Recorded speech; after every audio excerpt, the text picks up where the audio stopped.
Так что же с этим червяком? Почему он в луже сидел, а потом лежал?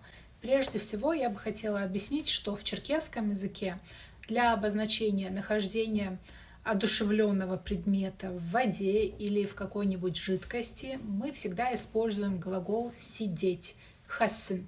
И на это никак не влияет наличие или отсутствие ног или физиологической способности к сидению. Например, те же рыбы, они в воде сидят. Бдзажир, псым, хасш.